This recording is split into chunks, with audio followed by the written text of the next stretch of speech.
ધોળકા નગર તેમજ કેલિયાવાસના ગામના રણછોડરાયના મંદિરેથી અષાઢી બીજના રવિવારના દિવસે ભગવાન જગન્નાથના રથયાત્રા સવારના 9 વાગ્યાના સમયે પ્રસ્થાન કરવામાં આવી હતી. ભવ્ય રથયાત્રા નીકળી બંને રથયાત્રામાં ચુસ્ત પોલીસ બંદોબસ્ત ગોઠવાયો. ધોળકામાં તારીખ 7 જુલાઈ રવિવારે ભગવાન શ્રી કૃષ્ણની તરતેબી પરંપરાગત રથયાત્રા નીકળી હતી. શ્રી કૃષ્ણ ભગવાન મંદિરેથી નગરમાં ફરવા નીકળ્યા હતા. ધોળકાના કેલિયાવાસના ગામના રણછોડરાયના મંદિરેથી પણ શ્રી કૃષ્ણ ભગવાનની રથયાત્રા નીકળી હતી.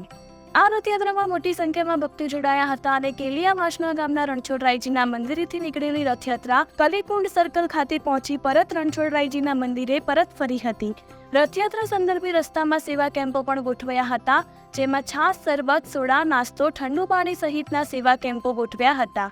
શ્રદ્ધાળુઓમાં અનેરો ઉમંગ જોવા મળ્યો હતો. ધોળકામાં અષાઢી બીજ નિમિત્તે ચારશીરી સ્થિત શ્રી કૃષ્ણ મંદિરેથી ભગવાન શ્રી કૃષ્ણની રથયાત્રા નીકળી હતી. આ રથયાત્રામાં શણગારેલ રથ, ભજન મંડળીઓ અને 40 થી 45 જેટલા શણગારેલા વાહનો સાથે નીકળી હતી. આ રથયાત્રાના રૂટ ઉપર ઠંડા પાણી, શરબત અને નાસ્તાના સેવા કેમ્પો પણ કરવામાં આવ્યા હતા. આ રથયાત્રા સંદર્ભે ચુસ્ત પોલીસ બંદોબસ્ત પણ ગોઠવવામાં આવ્યો હતો. ધોળકા નગરની રથયાત્રામાં મગ, ચણા, જાંબુ અને કાકડી, મગસ, ચોકલેટ સહિતની પ્રસાદીનો શ્રદ્ધાળુઓએ લાભ લીધો હતો.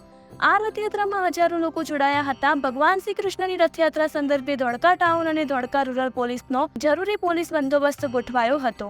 રિપોર્ટર મહેશ મકવાણા, અમદાવાદ.